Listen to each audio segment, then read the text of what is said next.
Students, आज हम लोग वापस से एक बार आपके साथ चर्चा करने आए हैं जिसका नाम है पॉलिनोमियल। बच्चों, हमने प्रीवियस 2 सेशन में ज़ीरोज़ ऑफ अ पॉलिनोमियल को समझा था, जाना था और उनका कोएफिशिएंट के साथ क्या रिलेशन होता है, ज़ीरोज़ का कोएफिशिएंट के साथ क्या रिलेशन होता है, इस पर भी हमने काफ़ी हद तक बात कर ली थी। पर लेकिन अब बारी आती है कि यदि आपको कोएफिशिएंट और ज़ीरोज़ ऑफ अ पॉलिनोमियल मालूम है तो क्या उसके संदर्भ में जाके क्या आप लोग उसके प्रॉब्लम सॉल्व कर पाते हैं। तो इसी तरह कुछ प्रॉब्लम के साथ मैं आज आपको ज़ीरोज़ और कोएफिशिएंट में आगे बढ़ाना चाहता हूँ। उससे पहले आइए एक बार जो देखा है उसको एक बार वापस से रिवाइज करने का वक्त आ गया है। तो यहाँ पर आप देखेंगे कि हमने पहले चर्चा की थी पी ऑफ एक्स, यानी पॉलिनोमियल है एक्स नाम का, मतलब उसमें वेरिएबल एक्स है जो कि ए एक्स प्लस बी है, जिसे हम लोग लीनियर पॉलिनोमियल बोलते हैं। तो यहाँ पर वास्तव में x is equal to directly formula होता है माइनस कॉन्स्टेंट टर्म b, यहाँ पर कांस्टेंट है, और कोएफिशिएंट ऑफ x यानी क्या है, कोएफिशिएंट ऑफ x यानी हमारा कोएफिशिएंट ऑफ x यानी हमारा x का कोएफिशिएंट माने minus b by a b क्या लगते हैं, ए बी ये कोएफिशिएंट से, और जो x की वैल्यू निकलेगी वो हमारी ज़ीरो कहलाएगी, ज़ीरोज़ ऑफ अ पॉलिनोमियल। फिर बाद में क्वाड्रेटिक इक्वेशन, क्वाड्रेटिक पॉलिनोमियल की बात करेंगे कि वापस से एक p ऑफ x नाम का पॉलिनोमियल है जो कि क्वाड्रेटिक इक्वेशन को रिप्रेजेंट कर रहा है ax² plus bx plus c। Quadratic equation के हमेशा 2 रूट मिलते हैं और जो 2 रूट मिलेंगे माने जो 2 x की 2 वैल्यू मिलेगी उसको इन्होंने नाम दिया है अल्फ़ा एंड बीटा। तो यहाँ पर जो x की 2 वैल्यू मिलेगी उनको हम लोग बोलते हैं ज़ीरोज़ ऑफ अ पॉलिनोमियल, और उनका रिलेशन कोएफिशिएंट के साथ क्या होता है वो संदर्भ में हमने जाना है। तो यदि दोनों रूट का एडिशन करेंगे, दोनों ज़ीरोज़ का एडिशन करेंगे तो ये इक्वल आना चाहिए माइनस बी बाई ए के समान, और यदि दोनों रूट का मल्टीप्लिकेशन करेंगे, अल्फ़ा इंटू बीटा करेंगे, तो ये कितना आना चाहिए, सी बाई ए के समान आना चाहिए। इसलिए हमने बार बार देखा भी था कि verify the relation between coefficient and zeros of a polynomial, उस पर और एक बार चर्चा करने वाले हैं, पर लेकिन उसके लिए इतने बेसिक मालूम होने चाहिए। फिर बाद में क्यूबिक ऑफ अ पॉलिनोमियल, तो क्यूब वाला इक्वेशन चाहिए। देखिए ax³ plus bx² plus cx plus d। तो जैसे ही क्यूब वाला इक्वेशन आता है, क्यूब वाला पॉलिनोमियल आता है, तो आपको समझ में आना चाहिए कि एक्चुअल में क्या होता है। एक्चुअल में यदि क्यूब वाला पॉलिनोमियल आता है तो हमें रूट या फिर ज़ीरोज़ कितने मिलते हैं, 3 मिलते हैं। जैसे कि इन्होंने बोला है यहाँ पे alpha beta gamma are the zeros of a polynomial, और इनका रिलेशन वास्तव में कोएफिशिएंट यानी ए बी सी डी, ये जो ए बी सी डी है ये है कोएफिशिएंट। तो ये हमारे ज़ीरोज़ का कोएफिशिएंट के साथ क्या रिलेशन है, तो देखिए alpha plus beta plus gamma, मतलब उन तीनों रूट की, तीनों ज़ीरोज़ की एडिशन करेंगे तो ये किसके इक्वल आएगा, माइनस बी बाई ए के इक्वल आएगा।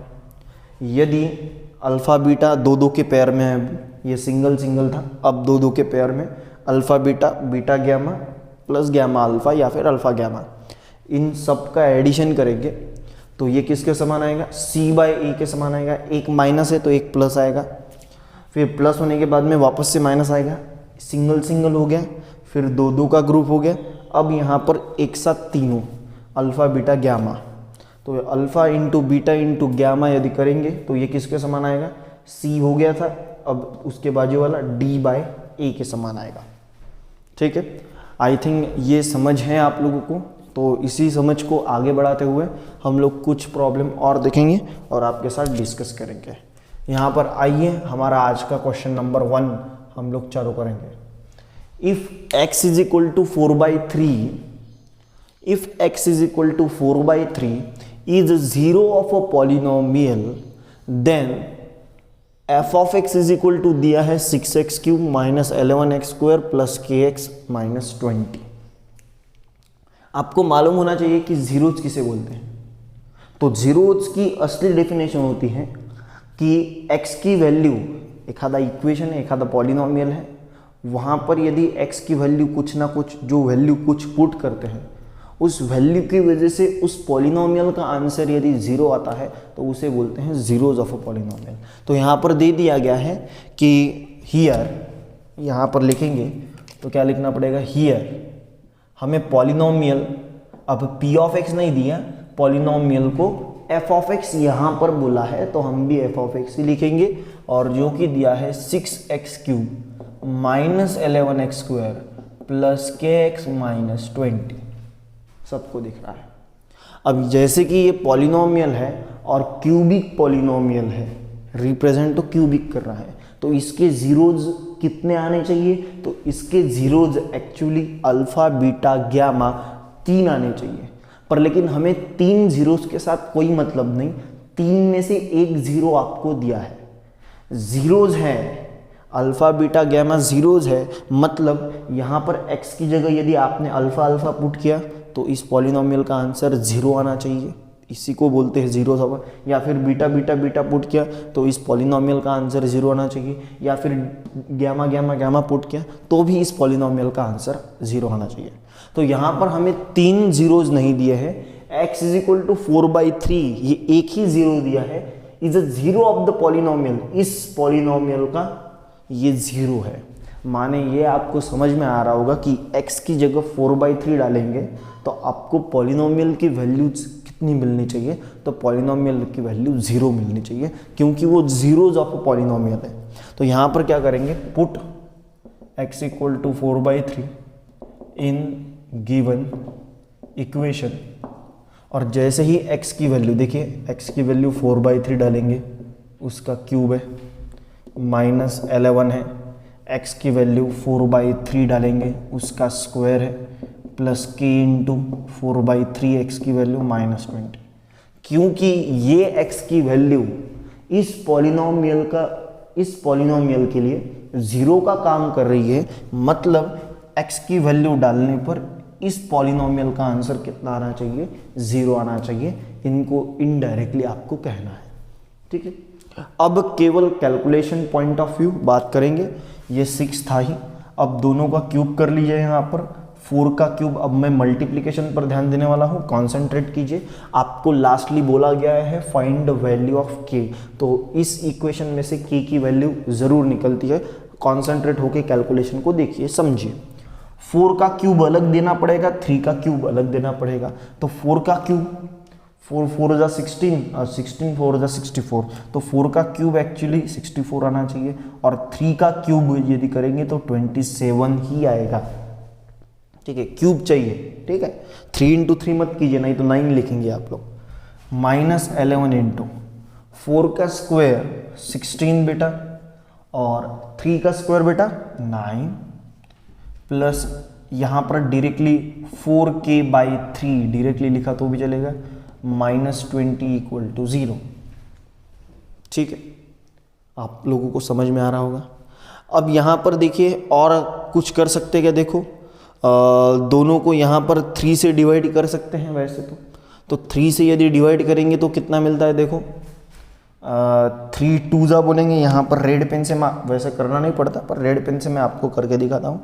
3 2 जा 6 और 3 9 जा बोलेंगे, तो यहाँ पर कितना मिल रहा है आपको, 64 इंटू 2 128, 64 इंटू 2 128 अपॉन 9, माइनस यहाँ पर 16 इंटू 11 देखो कितना होता है, 16 इंटू 11 करेंगे आप लोग तो आपको मिलेगा 16 1 जा 16, तो 6 लिखा, 1 कैरी, और 16 1 जा 16 और 1 17 बराबर है upon 9 plus 4k/3 -20 equal to 0 बराबर है।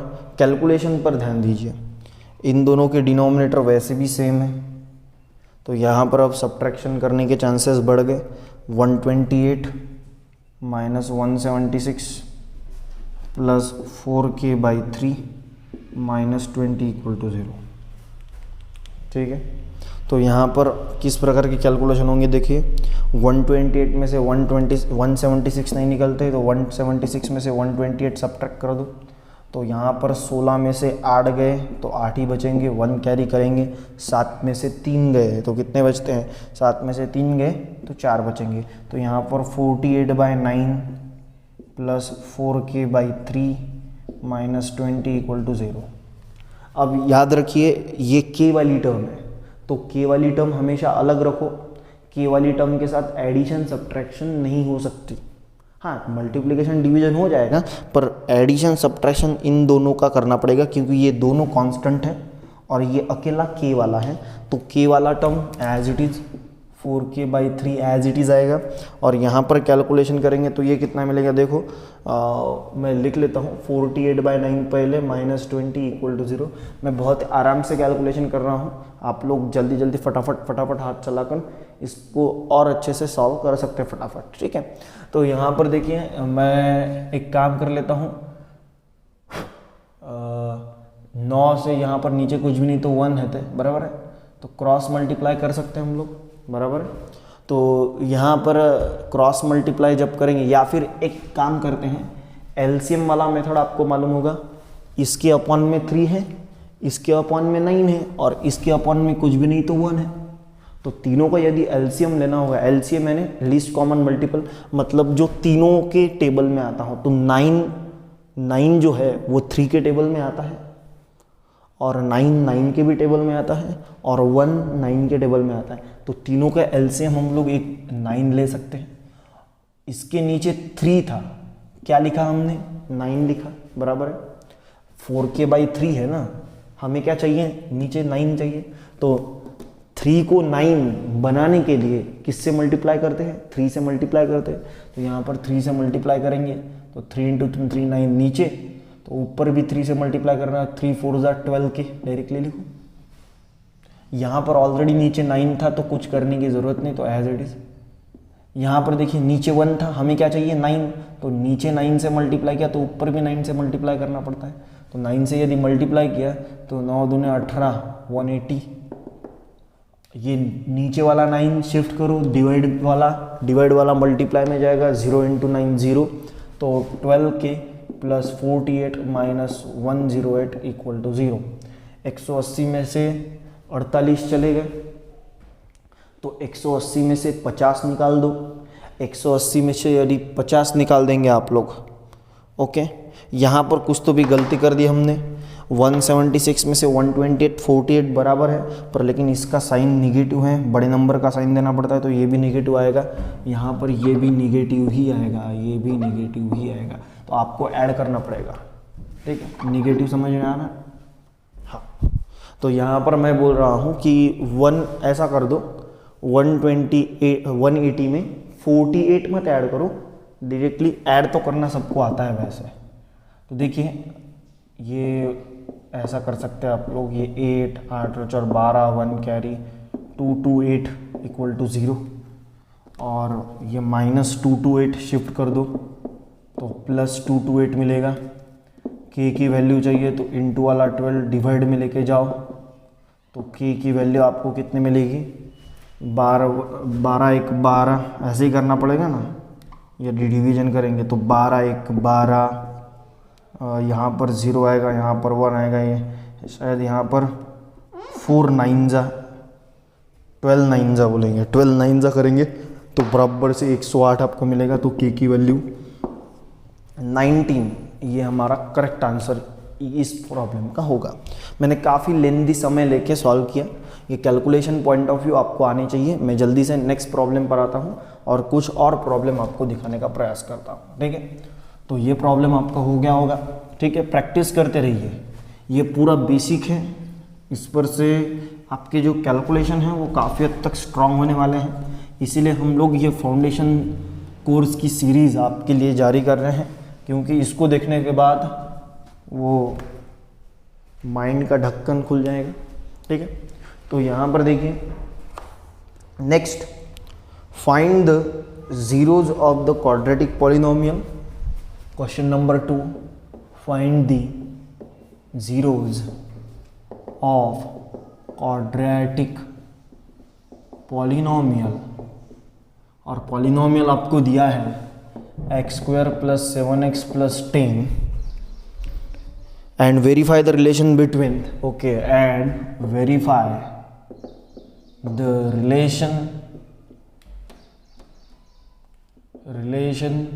between zeros and coefficient, ठीक है।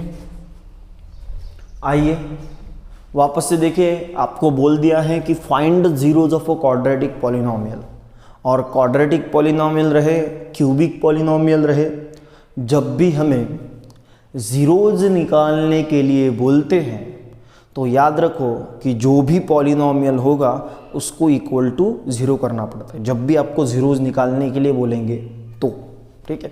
तो यहाँ पर देखिए सॉल्यूशन में आते हैं।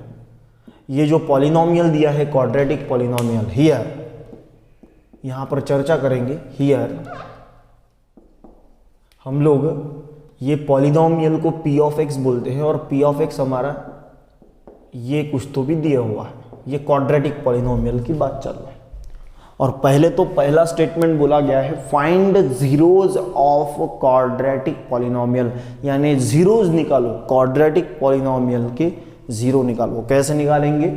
तो यहाँ पर क्या करना पड़ता है, तो देयरफॉर स्टेप वाइज यदि चलेंगे तो पॉलिनोमियल को जीरो करना पड़ता है, ठीक है। तो क्योंकि उसका जीरोज निकालना है इसलिए, और पॉलिनोमियल क्या है हमारा x² + 7x + 10 = 0। क्वाड्रेटिक इक्वेशन में हमने फैक्टराइजेशन मेथड पढ़ी थी, जिसमें हम लोग बोल सकते हैं यहाँ पर तो 1 ही है, 1 × 10 10 हो जाएगा ये, और ऐसे दो फैक्टर चाहिए जिनकी मल्टीप्लिकेशन 10 आती है और एडिशन 7 आती है। तो ऐसे 5 और 2 ये फैक्टर है, 5 × 2 मल्टीप्लिकेशन 10 आ गई, और 5 + 2 दोनों की एडिशन 7x आ गई, 7 आ गई। तो x² + 7x को लिखेंगे 5x + 2x + 10 = 0। यदि मैंने बोला कि पहली दो टर्म में से क्या कॉमन निकलता है, तो आप दो सबको दिख रहा होगा कि पहले टर्म में से x कॉमन निकलेगा, x² में से x कॉमन तो x ही बचेगा, प्लस 5x में से x कॉमन तो 5 ही बचेगा, बराबर है, प्लस इन दोनों टर्म में से कॉमन क्या निकलेगा, इन दोनों टर्म में से 2 कॉमन निकलेगा, क्योंकि 2 2 का मल्टीपल है और 10 भी 2 का ही मल्टीपल है। तो यहाँ पर 2 कॉमन निकालेंगे, 2 कॉमन तो x बचेगा, और यहाँ से 2 कॉमन निकाला, कॉमन निकालने का मतलब डिवीजन करना होता है, तो 10/2 करेंगे तो 5 मिलेगा। ये वाला और ये वाला ब्रैकेट सेम मिलना चाहिए। तो दोनों ब्रैकेट सिमिलर हैं, दोनों को मिलाकर एक लिखो शॉर्टकट तरीका, और एक दूसरा ब्रैकेट x + 2 = 0। ये = 0 दोनों को दिया जाएगा, तो आपको x की 2 वैल्यू मिलेगी। क्योंकि क्वाड्रेटिक इक्वेशन है तो x की 2 वैल्यू निकालना बनता है। तो यहाँ पर ये जो 2x की वैल्यू निकाली है, जैसे यहाँ पर हमने अल्फ़ा बीटा बोला था, वैसे यहाँ पर अल्फ़ा और बीटा का काम कौन कर रहा है, -5 और -2। तो -5 - 2 are the zeros of a polynomial, मतलब -5 - 2 ये जीरोज ऑफ अ पॉलिनोमियल का काम कर रहे हैं, ठीक है। इसे आप लोग अल्फ़ा बोलेंगे पहले वालों को सपोज, और दूसरे वालों को बीटा बोलेंगे। अब इन्होंने बोला है कि जो आपने जीरोज निकाले उनका रिलेशन इनके कोएफिशिएंट के साथ बताइए। तो यहाँ पर देखिए अल्फ़ा और बीटा जैसे कि दो ये जीरोज थे, इनका रिलेशन कोएफिशिएंट के साथ दिखाने के लिए ये दोनों सिमिलर आने चाहिए। तो यहाँ पर देखेंगे, यहाँ पर नेक्स्ट स्टेप में हम लोग क्या करेंगे, देखिए बहुत ही आसान है। पहले ये 2 जीरोज है, इन दोनों जीरोज की एडिशन करो। तो यहाँ पर लिखेंगे सम ऑफ 2 जीरोज। यदि दोनों का सम करेंगे अल्फ़ा प्लस बीटा, तो अल्फ़ा की जगह जैसे कि यहाँ पर -5 है, प्लस बीटा की जगह यहाँ पर -2 है, तो -5 प्लस -2, तो यहाँ पर -5 - 2 -7 मिलेगा, बराबर है। यदि आप लोग आपके इक्वेशन को, ये जो आपका इक्वेशन है, यदि कंपेयर करते हैं ax² plus bx plus c की जगह, तो x² का कोएफिशिएंट a, x² का कोएफिशिएंट दिख नहीं रहा है, 1 है पर, लेकिन यहाँ पर लिखेंगे a is equal to 1, x का कोएफिशिएंट b, x का कोएफिशिएंट 7, तो b इज इक्वल टू 7 है, x का कांस्टेंट कोएफिशिएंट c, यहाँ पर कांस्टेंट कोएफिशिएंट 10 है। तो यहाँ पर सम ऑफ टू जीरोज -7 मिला। वैसे ही इधर शिफ्ट करके देखो -b/a कितना मिलता है, तो यहाँ पर करेंगे -b/a करेंगे। ये सपोज LHS साइड होती है हमारी, ये हमारी LHS साइड होती है, याद रखिएगा, LHS साइड होती है हमारी, और ये RHS साइड होती है। दोनों को वेरीफाई करना, यानी LHS इक्वल टू RHS दिखाना, ये हमारा मतलब है। तो यहाँ पर देखिए sum of two zeros -5 plus -2 -7 is equal to -b कितना है 7 अपॉन a कितना है 1, माने वापस से -7। तो LHS is equal to RHS यहाँ पर फाइंड हो रहा है।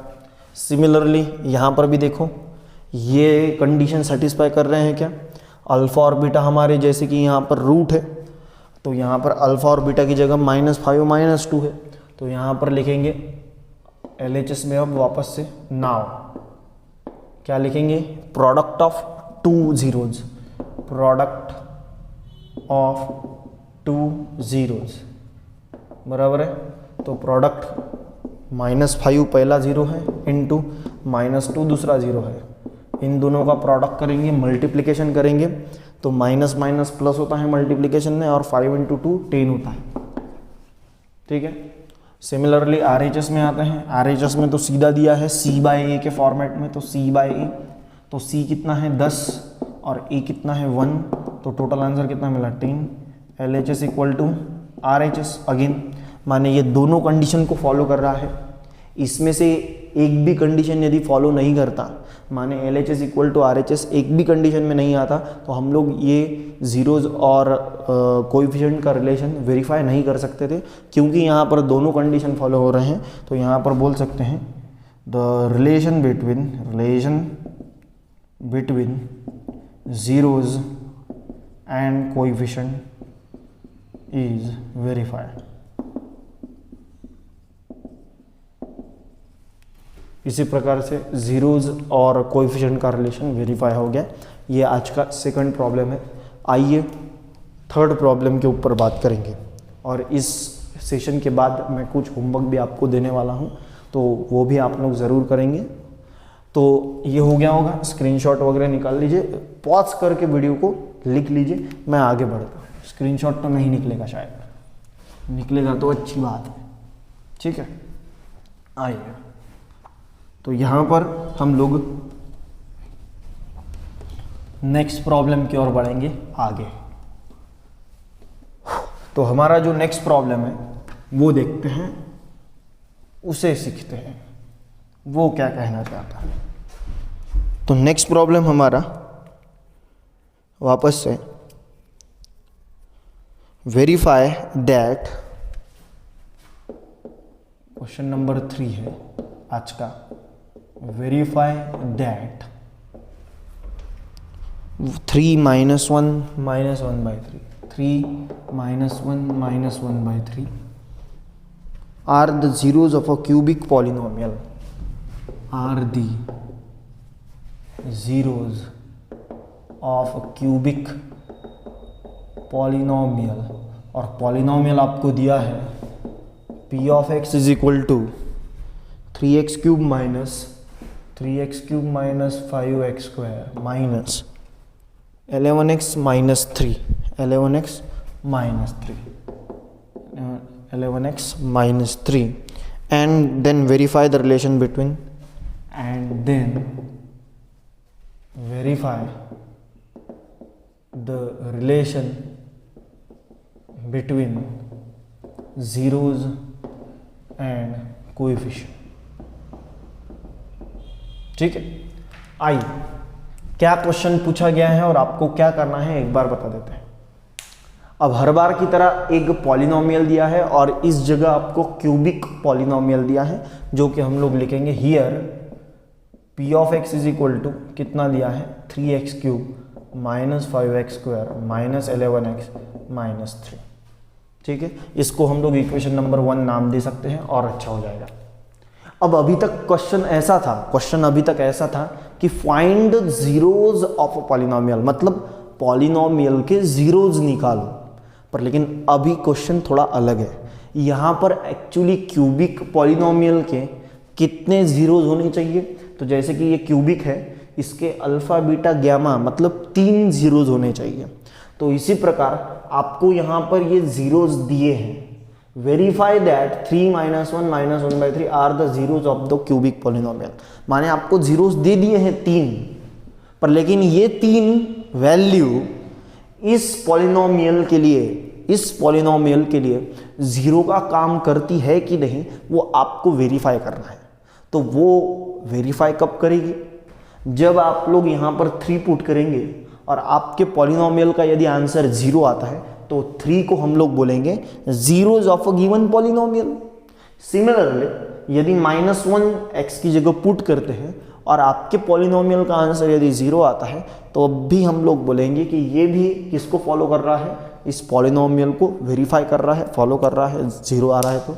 और यदि -1/3 पुट करते हैं तब भी यदि आपका आंसर कितना आता है? 0 आता है, तो हम लोग बोलेंगे कि यहाँ पर 3 - 1 - 1/3 ये क्या है? जीरोज ऑफ पॉलिनोमियल है। तो आइए 1 बाय 1 हम लोग आगे बढ़ते हुए देखेंगे। तो पहली बार मैं क्या करने वाला हूँ, put x is equal to 3 डालने वाला हूँ इन इक्वेशन नंबर 1।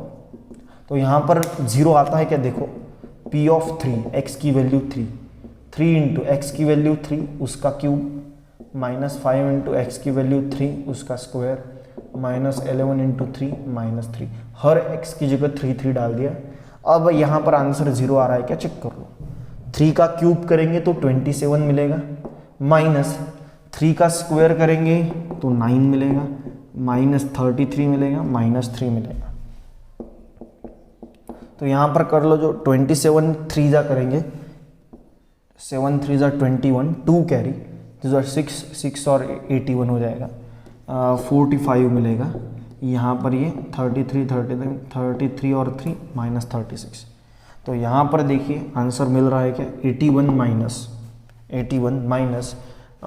ये कितना है? 6 और 5 11 और 1 कैरी, 4 और 3 81 माइनस 81 0। माने 3 की वैल्यू पुट करने से आपका आंसर 0 आ रहा है, मतलब 3 is zeros of a given polynomial।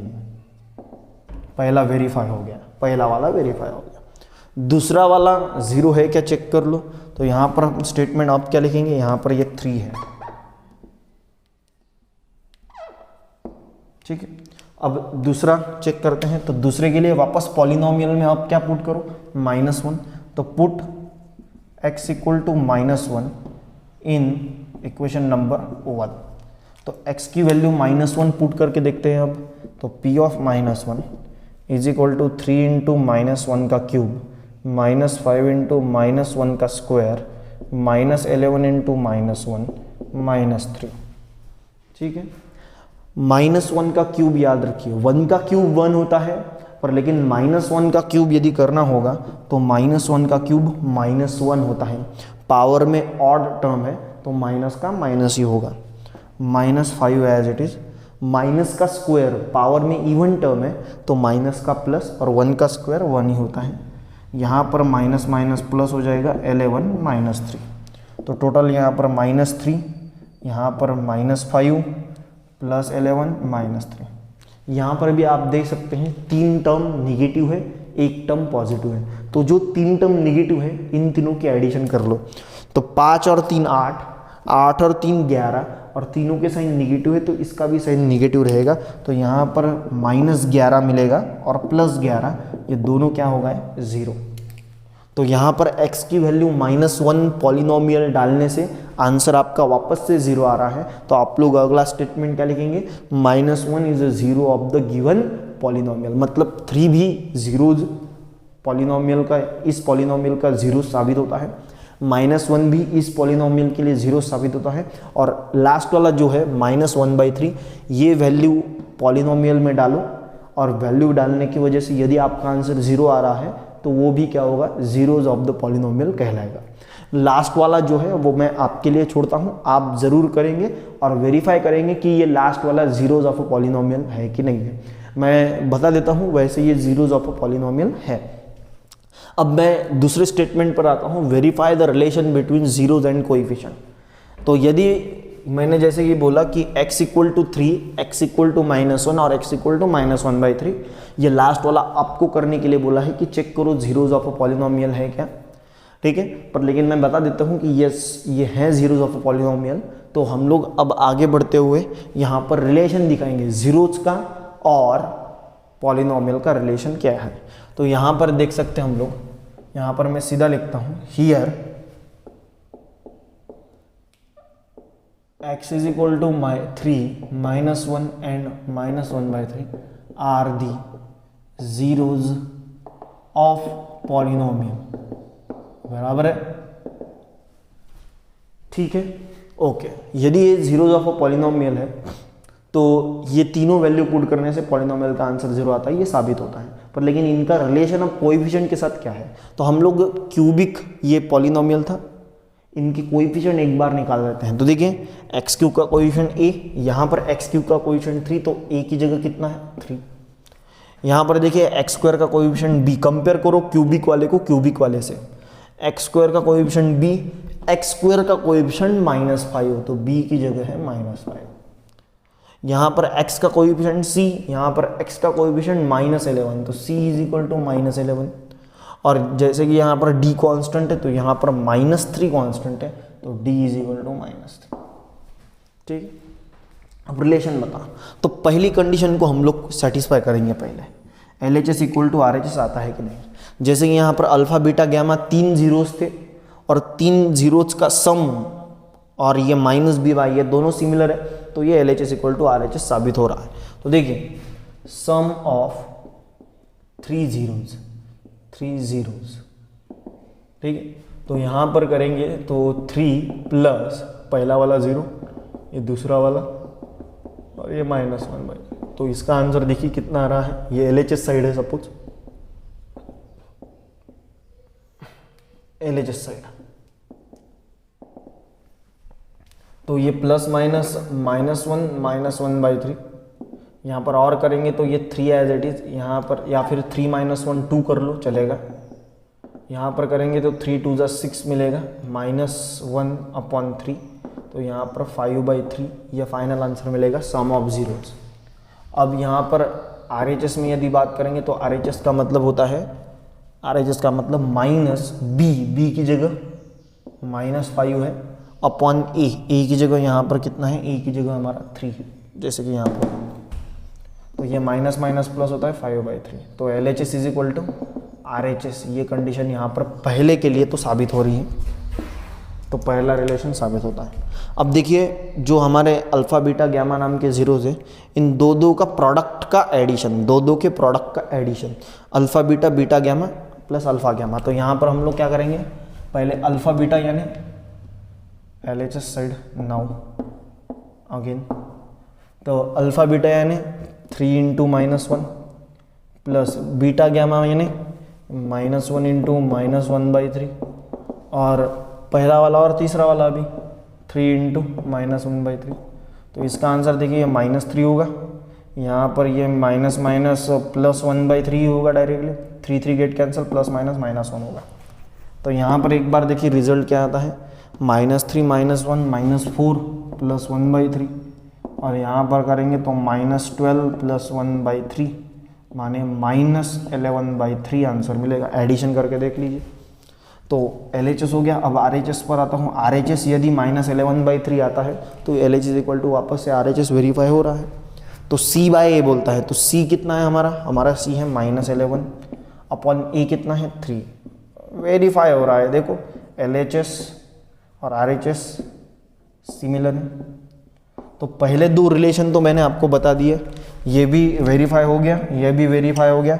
अब ये तीसरा वाला भी आपको वेरीफाई करना है। यदि तीसरा वाला वेरीफाई होता है तो क्या हो जाएगा, तीसरा वाला वेरीफाई होगा, तो इन दोनों का कोएफिशिएंट और जीरोज ये रिलेशन इनका वेरीफाई हो जाएगा, ठीक है, सिमिलर है। तो लास्ट वाला अगेन, अब क्या है, LHS में क्या करो, तीनों का मल्टीप्लिकेशन कर लो, 3 इंटू -1 इंटू -1/3। तो यहाँ पर आप लोग देखेंगे कि माइनस माइनस तो प्लस होता है, इतना मालूम है, और 3 ऊपर नीचे वाला कैंसिल हो जाएगा, तो आंसर बचेगा 1। और सिमिलरली RHS में क्या आएगा, RHS is equal to -D की जगह -3 है और अपॉन A की जगह 3 है। तो यहाँ पर माइनस माइनस प्लस होता है और 3 गेट कैंसिल, तो 1। तो again LHS equal to RHS, माने यहाँ पर ये तीनों कंडीशन को फॉलो कर रहा है। यदि तीनों कंडीशन को फॉलो कर रहा है तो यहाँ पर कोएफिशिएंट और जीरोस का रिलेशन यहाँ पर वेरीफाई हो रहा है, और आप लोग लिख सकते हैं therefore the relation between coefficient and zeros is verified. I think आपको ये प्रॉब्लम पसंद आए होंगे, समझे होंगे। तो इसके बेसिस पर कुछ प्रॉब्लम मैं आपको ज़रूर देना चाहूँगा, तब तक ये प्रॉब्लम आप लिख लीजिए। आपके लिए मैं होमवर्क प्रॉब्लम यहाँ पर बाजू में लिख के देता हूँ, ताकि आपको कुछ प्रैक्टिस होगी आपकी। और इसके बाद में पॉलिनोमियल का हम लोग नेक्स्ट टॉपिक अगले सेशन में ज़रूर चालू करने वाले हैं।